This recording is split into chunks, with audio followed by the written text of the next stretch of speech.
Salam, salam saudaraku terkasih dimanapun saudara berada. Kembali lagi bersama saya untuk sama-sama kita merenungkan firman Tuhan.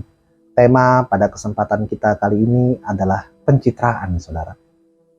Nats dalam renungan singkat kita kali ini akan saya ambil di dalam Roma, pasalnya yang ke-12 ayatnya yang ke-9. Hendaklah kasih itu jangan pura-pura. Nats ini memang begitu pendek, tetapi maknanya sangat dalam, saudara. Karena kasih itu semestinya jangan berpura-pura. Nah, kita sering mendengar kata pencitraan, begitu ya. Sebuah kata yang tidak asing lagi di negara kita ini, khususnya dalam ranah politik. Seringkali kita mengatakan bahwasannya si A pencitraan, si B pencitraan, dan lain sebagainya. Saudaraku, pencitraan sebenarnya adalah proses membangun gambar diri secara sadar.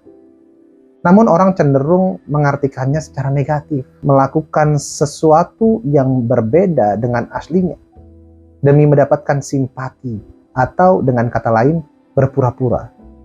Nah, itu pencitraan, saudara.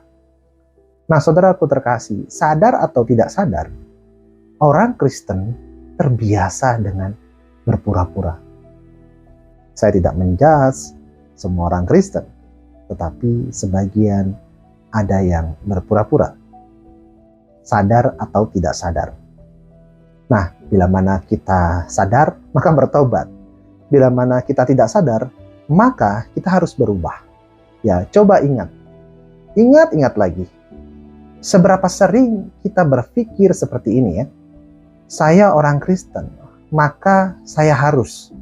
Nah, ada nggak kata-kata itu keluar dari pikiran dan hati saudara?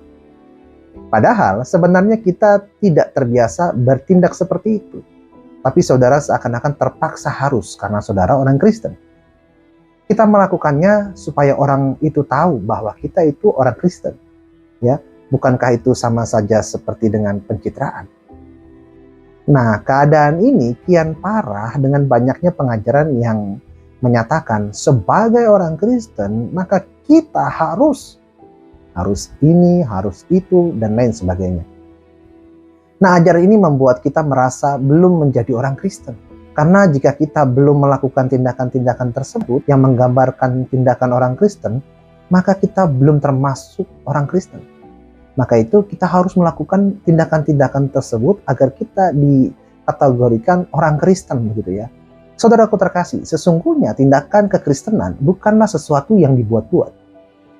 Ya, kita bisa melakukan tindakan kekristenan kita karena merasa hal itu adalah kewajiban kita sebagai orang Kristen. Tapi apakah itu akan berdampak? Bukankah itu sama saja dengan permainan sandiwara yang memainkan peran tertentu berdasarkan tuntutan cerita, ya, tuntutan cerita. Ceritanya harus begini maka engkau akan masuk dalam sebuah skenario, ya. Orang Kristen harus begini agar engkau dianggap sebagai orang Kristen. Seharusnya kekristenan ya itu lahir dalam diri kita, yang tindakannya juga tidak dibuat-buat, tidak berpura-pura. Memang itu adalah sebuah kewajiban yang tidak mesti atau harus kita lakukan agar kita mendapatkan label orang Kristen. Nah, saudaraku terkasih, marilah kita berhenti menjadi orang Kristen yang pencitraan. Ya, sebaliknya, biarlah tindakan kita lahir secara alami sebagai buah persekutuan kita dengan Tuhan. Dialah pokok anggur yang akan mengalirkan getah kehidupannya melalui kita, ranting-rantingnya.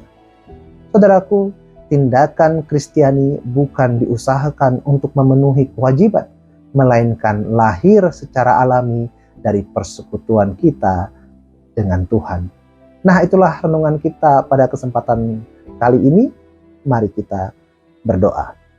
Bapa di surga, terima kasih kami telah disadarkan Tuhan untuk menjadi anak-Mu yang setia Tuhan, yang benar-benar memiliki hati yang mengasihi-Mu Tuhan.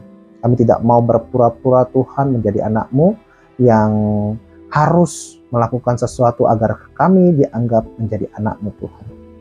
Kami sebagai anak Tuhan mau melakukan kewajiban itu Tuhan. dengan setulus hati kami Tuhan, bahwa kami ini adalah anak-anak-Mu yang setia. Terima kasih, di dalam nama Tuhan Yesus kami telah berdoa. Haleluya. Amin.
Jika saudara merasa diberkati dengan video-video dari channel FM TV, maka sebarkan video ini dan jangan lupa like, comment, and subscribe channel ini.